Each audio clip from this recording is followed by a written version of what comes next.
आकाश की तरफ देखोगे, सुबह भी आकाश की लालिमा होती है और सांझ भी आकाश की लालिमा होती है। जब सूरज उगता है तो भी आकाश लाल हो जाता है और जब सूरज डूबता है तो भी आकाश लाल हो जाया करता है। सुबह प्रातःकाल पक्षियों का कलरव सुनाई देता है तो सांझ भी कलरव सुनाई देता है। फर्क कितना होता है कि सुबह की लाली उठाने का काम करती है और शाम की लाली सुलाने का काम किया करती है। और सुबह के पक्षियों का कलरव जो हुआ करता है वह घोंसलों को छोड़कर बाहर निकलने का होता है और शाम का जो कलरव होता है वह घर वापस लौटने का कलरव होता है। ध्यान रखें, सुबह सुबह पक्षी चहचहाते हैं, कलरव करते हैं, आकाश में पंख फैलाते हैं। ऐसा लगता है सुबह सुबह उन्हें देखो कि जैसे बड़े महोत्सव में शामिल होने के लिए जा रहे हो। पक्षियों के जीवन में कितना आनंद है, कितना संगीत है। पक्षियों के जीवन में प्रातःकाल इतना आनंद हुआ करता है। घोंसले से देखता है आकाश में सूरज आया, उषा काल में पंख फैलाकर आकाश में उड़ जाया करता है, मुक्त आकाश का आनंद लिया करता है। कभी देखना जब हवा का झोंका आता है तो एक वृक्ष कितनी मस्ती में झूमा करता है, कितने आनंद में आनंदित हुआ करता है। देखना कभी जिंदगी में विचार करना, नारियल का पेड़ अपनी मस्ती में झूमा करता है और गुलाब का पौधा अपनी मस्ती में जो कितना आनंद है इन वृक्षों में, इन पेड़ पौधों में। कभी देखना पहाड़ से गिरते हुए झरने को, उसके पानी में संगीत है, एक गीत है, एक सुर है। बड़े संगीत के साथ पानी झरना बनकर के धरती पर गिरा करता है, बड़ा आनंद है। कल कल निनाद करती नदी को देखना, कितना आनंद है उस नदी में, अपनी मस्ती में रहती है, अपनी मौज में रहा करती है। चिड़िया आनंदित है, पशु पक्षी आनंदित है। एक गाय का बछड़ा जब दौड़ करके रंभाता हुआ मां के पास आता है, इतना आनंद उस बछड़े में हुआ करता है।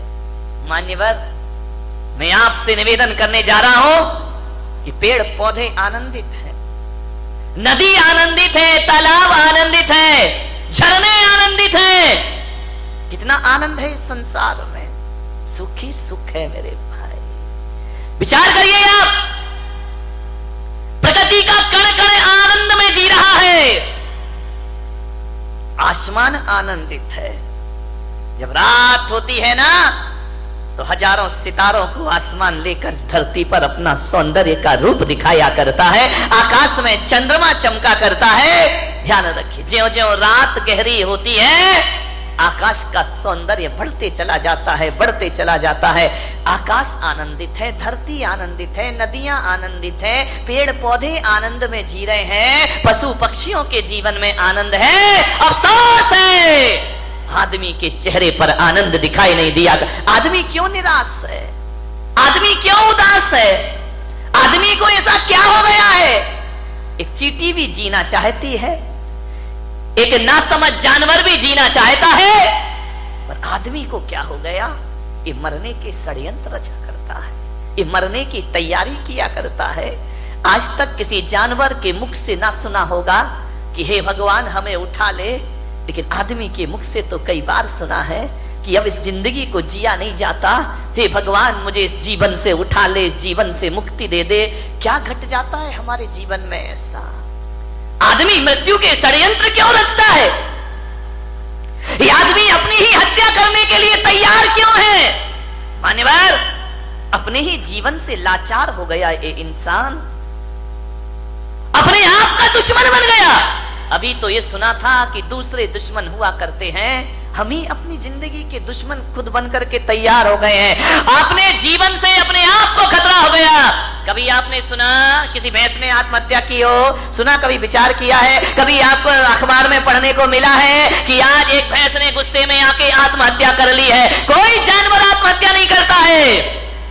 किसी भी जानवर को समय से पहले मौत को बुलाते हुए आपने ना देखा होगा। कोई देवता समय से पहले मरने का नहीं सोचा करते हैं। नार की सोच भी ले तो मर नहीं सकते। सकते हैं। आदमी को क्या हो जाता है कि क्यों जीवन से हार गया। थोड़ी सी प्रतिकूलताएं आई और आदमी जिंदगी से हाथ जाता है। नहीं मेरे भाई, समस्याएं किसके जीवन में नहीं होती हैं?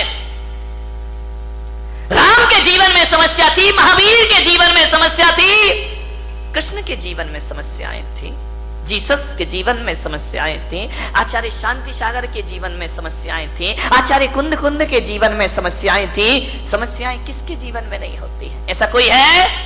समस्याओं से रहित जीवन नहीं होता, ध्यान रखिए। और हकीकत में देखा जाए तो समस्याओं का नाम ही जिंदगी हुआ करता है।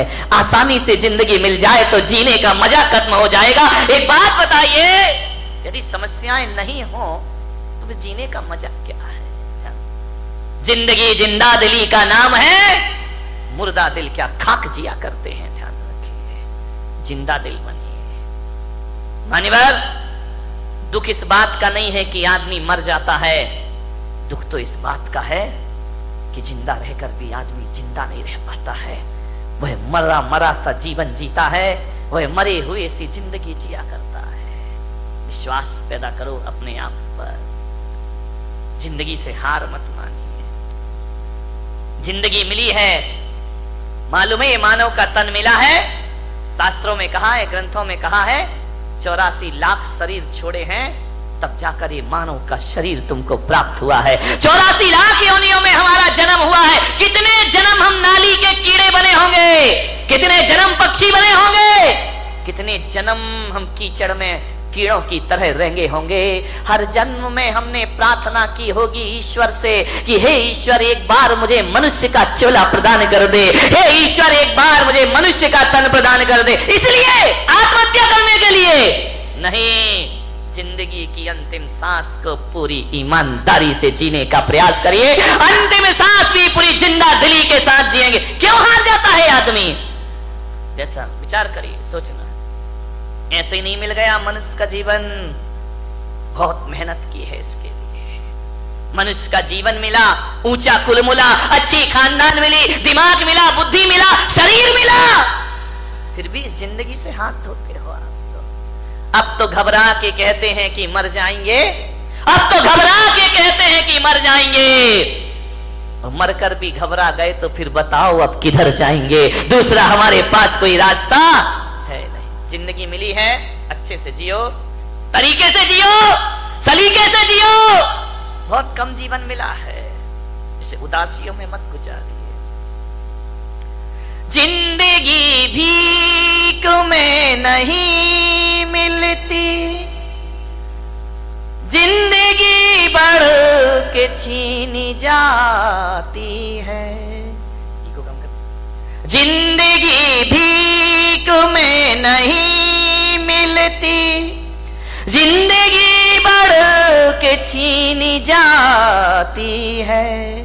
अपना हक संग दिल जमाने से छीन पाओ तो कोई बात बने। सर झुकाने से कुछ नहीं होगा, सर उठाओ तो कोई बात बने। पोंछ कर अश्क अपनी आंखों के, मुस्कुराओ तो कोई बात बने। मुस्कुराओ तो कोई बात बने। उदास मत जियो, जिंदगी को पूरे आनंद के साथ जीने का प्रयास करो।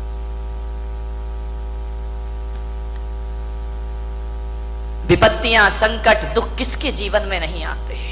सबके जीवन में आते हैं।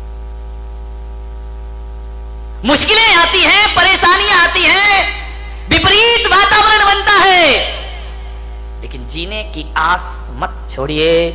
जलजले आते हैं, तूफान आते हैं, उड़ीसा में चक्रवात आता है, गुजरात में भूकंप आता है, हजारों लोग बेघरबार हो जाया करते हैं। लेकिन एक बात ध्यान रखो बारामती वालों, इतने बड़े भीषण आंधी तूफान के बाद, भूकंप के बाद भी जो आदमी जिंदा रहता है वो अपना उजड़ा हुआ आशियाना फिर से बना लिया करता है, वो अपना घर फिर से निर्माण कर लेता है। क्या हुआ? जिंदगी कितनी बार छीनेगी, फिर बना सकते हैं कर हौसले बुलंद हो तो आंधियों में चिराग जला करते हैं।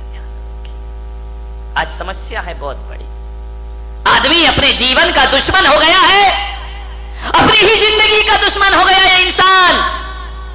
शहरों में बड़े बड़े व्यापारी आत्महत्या कर रहे हैं, महानगरों में व्यापारी आत्महत्या कर रहे हैं, गांव में किसान आत्महत्या कर रहा है, घरों में किशोर आत्महत्या कर रहे हैं, महिलाएं आत्महत्या कर रही हैं।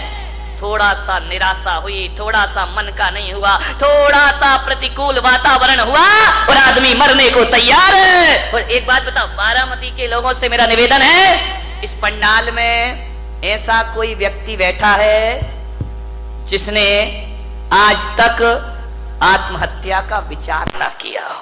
है कोई महान आत्मा? मैं दर्शन करना चाहता हूं। एक बार भी पूरी जिंदगी में मरने का विचार नहीं। महिलाओं तुम्हारी तो जय हो पंचम काल की, ये तो इतनी बार मरती हैं लेकिन एक बार भी नहीं मरती है। विचार करिए, सोचना है आपको। बात बात पर आदमी मरने का सोच लेता है। ऐसा कोई नहीं होगा इस दुनिया में जिसने अपने पूरे जीवन में एक बार मरने का ख्याल भी ना लाया हो। मर नहीं सका वो बात अलग है, लेकिन मरने का ख्याल तो सबके भीतर आ जाता है। थोड़ा सा मन का नहीं हुआ, मैं महिलाओं का तो नहीं, यहाँ की महिलाओं की बात नहीं कर रहा हूं। कौन बोला बंबई वालों की कर रहे हो? ना, तुम्हारी तो अभी नहीं, आगे जाके विचार करना है आपको। महिलाएं तो हमेशा थोड़े, इनके दो ही हथियार हैं, ध्यान रखना, या मैं मायके चली जाऊंगी या फिर मैं मर जाऊंगी, आत्महत्या कर लूंगी, सुसाइड कर लूंगी, मैं नहीं जीऊंगी, तंग आ गई जिंदगी से। महिलाओं से मैं बात बात पे आत्महत्या के विचार मत बनाइए, मरने के विचार मत बनाइए, ध्यान रखिए, विचार करिए आप, बहुत अशुभ विचार है। भगवान महावीर कहते हैं मरने के विचार भाव हिंसा कहलाया करती है, और भाव हिंसा को द्रव्य हिंसा से भी बड़ा पाप माना जाता है। अरे देही हिंसा उतनी खतरनाक नहीं होती है जितनी वैचारिक, इससे बड़ी क्या हत्या, दूसरों की हत्या करना भगवान महावीर ने पाप कहा है। एक इंद्रिय जीव को भी मारना भगवान महावीर ने पाप कहा है। अरे एक बात याद रखना, मेरे महावीर कहा करते हैं, अरे दूसरों की हत्या करना पाप है, लेकिन अपने आप की हत्या करना महापाप हुआ करता है। इससे बड़ा दूसरा कोई पाप